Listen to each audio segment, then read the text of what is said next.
We'll start with Hanover. And Donald writes in, "Dear Mr. Wolf, I would like to know if we are going to get a tax break this year.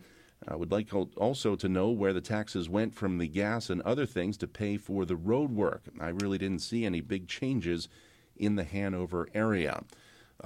Kind of two questions in one there. The big one is tax break. You didn't ask for specifics, but probably talking about property taxes and the like. Yeah, and I'm the two things. The tax break, I'm proposing a $3.8 billion reduction in property taxes, and so that is a huge part of my budget proposal. In terms of the gasoline tax that was put into place last year under my predecessor, the funds that have been raised by that tax, the uncapping, I guess, of the wholesale price of gasoline, which was then passed on to the retailer.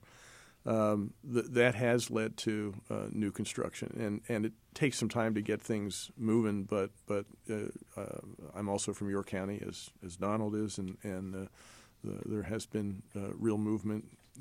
The number of bridges that are substandard actually have decreased, actually even before Act 89 in Pennsylvania. That'll continue, and I hope accelerate.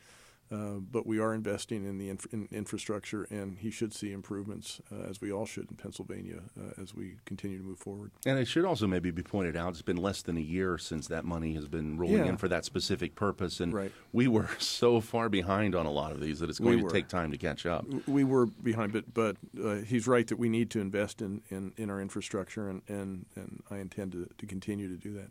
Ilsa in Palmyra is next. She wants to know, why is there still an emission inspection requirement at a cost of about $50 for the newer fuel-efficient and clean vehicles? That is wasted money we could use on something worthwhile.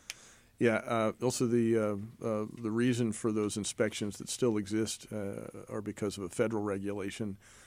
Actually, Pennsylvania, I think 42 of the 67 counties are exempt from that particular regulation because they're very rural. This one I can point the finger to somebody else. Just point straight to Washington. All right, it is. Yeah, it's a pain. We certainly know and sympathize. Lee in Newcastle, heading out to Western PA next. In your search for taxable products, I cannot understand why cigars, smokeless tobacco, and soft drinks are not currently taxed. Aren't these products luxury items? I have neighbors that are on the dole that smoke, cart home soft drinks by the case, and I have to scratch to make ends meet, not to mention paying my taxes. Before you jump in, I know what you're going to say, and I'll point it out first. Soft drinks are taxed in Pennsylvania. But he brings up the point of smokeless tobacco and cigars as well. Well, again, in my budget, I propose taxing smokeless tobacco products, and so I agree with Lee. And I think it comes to a surprise to a lot of people that smokeless tobacco has no state tax on it whatsoever. One of the few states without that. Yeah, I've proposed changing that, and we'll see how that works.